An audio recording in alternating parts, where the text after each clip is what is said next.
Hello, welcome to the Worldsman's second video exploring the ending of King and Rook versus King and two disconnected passed pawns. If you haven't seen the first video, you might like to check it out as it lays down some general pointers for this type of ending. I've chosen this position to illustrate one of the fundamental principles. It's from a game between David Cummings and Modwal, played in the 2010 Canadian Open. David Cummings is a contemporary. He's actually around 3 years older than me. We were both Sussex juniors back in the day, and we met in a team match, and as I recall, we had an exciting game that finished in a draw. And shortly afterwards, David became an international master and is still active. So good luck, David, in your next tournament if you're listening. As ever, the positions are chosen purely for their instructive value. We can all hopefully learn from each other's mistakes. Okay, so if you'd like to have a go at solving this ending, it's white to move. Pause the video and have a think what to play here. Right, well, welcome back if you decided to tackle the problem. Now, in the game, white captured the f pawn. King takes f5. In the first video, I emphasized that the top priority for the attacker should always be the more advanced outside passer. White probably felt, though, that this move kills two birds with one stone. It gets rid of the f pawn, while also preparing a flank attack with the king against the h-pawn. Unfortunately though, king takes f5 is a mistake that lets the win slip. In another video on the ending of King and Rook versus King and Rook pawn, I referenced the really excellent book by Averbach and Kopayev on rook endings, and it's well worth taking a look at the section that set out the winning zones for endings with rook pawns, particularly when the attacking rook is on h8, or the equivalent square a8 if we're dealing with an a pawn rather than an h pawn. Averbach and Kopayev explained that the winning zone in these endings is a rectangle.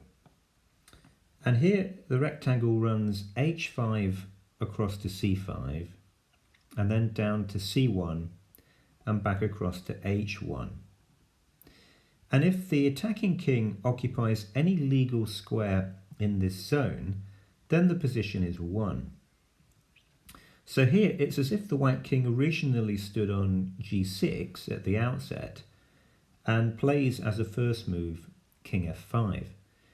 Since g6 lies outside of the winning zone, we know that the ending must be a draw.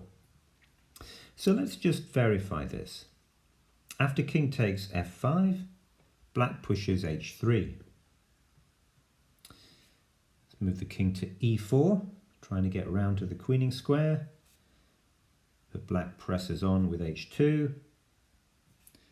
White king moves to e3. And black simply plays king g2 and the pawn queens.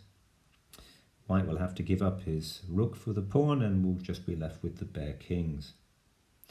Now in the game, Cummings tried to salvage the situation. And instead of playing king e4, he tried checking on g8. Black replied with the excellent king f3, opposing the enemy king. Now the rook moved out to b8, black pushed h2, and we see the idea. White dropped his rook back to b1, trying to defend against queening from the side rather than from above. Black played king g2, threatening to queen. White checked. Black king went to g1. and white moved king g4. Now, if white could have two goes here, king g3 would win, but unfortunately it's black's turn. And he can promote to a queen. And in this position, king g3 would be a serious mistake because it allows the move queen e4. And black emerges queen for rook up because the queen controls the attempted mating square b1.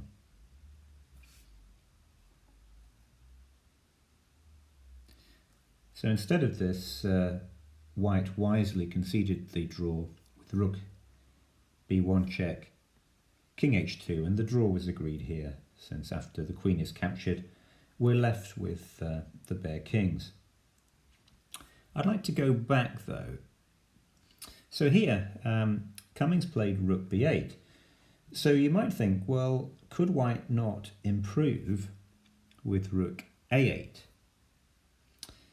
And the answer is that that is not an improvement. Let's just see why. Black pushes h2.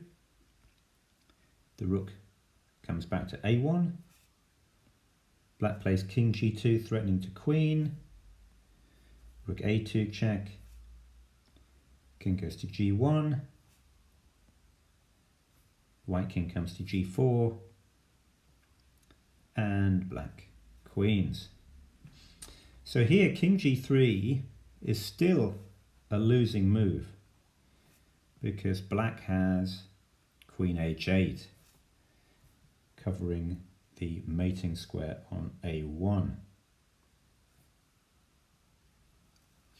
So one last try might be, well, what about rook e8 then? Well, let's see what happens. A familiar sequence, h2,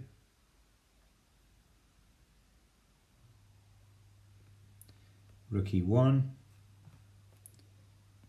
king g2, rook e2 check, king g1, king g4, black queens. And now if white tries king g3, then the queen can't cover the mating square on e1, but the black king certainly can. All right. Well, let's go back to the starting position. We've established that king takes f5 leads to a draw. Now, if you chose rook g8 check here, then I'm afraid I'm not going to give any credit for this move either. While it doesn't spoil the win, after king f3, white just has to go back with his rook to h8. And with king g3, the position repeats and white has made no progress at all. Note, the only move to win in this position is in fact king d4. Now it seems completely counterintuitive for white's king to move in the opposite direction away from the queening square h1.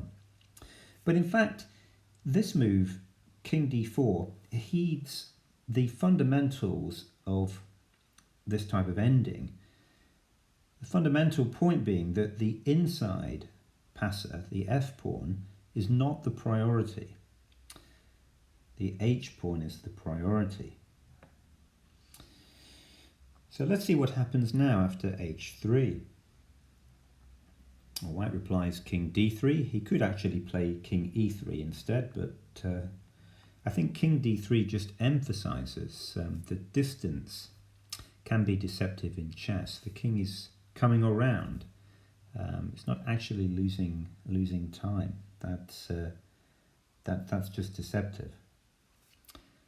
Black plays h2, and now the white king comes around to e2. And black plays king g2, threatening to queen. But the problem is that it's now time for this disruptive check on g8, rook g8 check. And here, black unfortunately has to go king h3, because if he goes king h1, then white has king f2, and the existence of the f pawn means that there's no stalemate. Black would in fact have to move this pawn, and now white can play rook a8, and he'll be mating on a1 next move. So instead, the only way for black to continue the game is to play king h3. But white still goes king f2. And now if black queens, h1 equals queen, then the piece is immediately lost to rook h8 check, and white emerges with a one game. So black must pin his hopes on an under promotion. He promotes instead the pawn to a knight. But sadly, the position is still a loss. White plays king f3, and now the only move to save the knight is king to h2. There are various ways to win the position from here. I'm going to illustrate one of them, which I think is clear cut. White plays rook to g5. Well, the only move to avoid an immediate loss is f4. And white can afford to capture this pawn with the king. But at first sight, it appears that the knight may have a sporting chance of escape. It can come to f2. But it's not going to be allowed to live. White plays king f3. And now black must permit the knight and the king to become separated, because if he plays knight h1, then rook g8 wins the knight next move, or checkmates. And if black goes knight h3, then white can simply play rook h5, and he's going to be picking up the knight next move, because the king is forced to abandon it. So instead the knight has to come out to d3, and a bit of rodeo will soon round it up. The knight becomes dominated. White plays rook d5, and in these endings of rook versus knight, the theme of checkmate will crop up. So if black goes knight e1 check here, then king f2 both attacks the knight and threatens rook h5 checkmate, winning immediately. So there's nothing for it. The knight has to move further away from the king. It has to go to b4. White gives a check on d2. Black moves out of check. White checks again,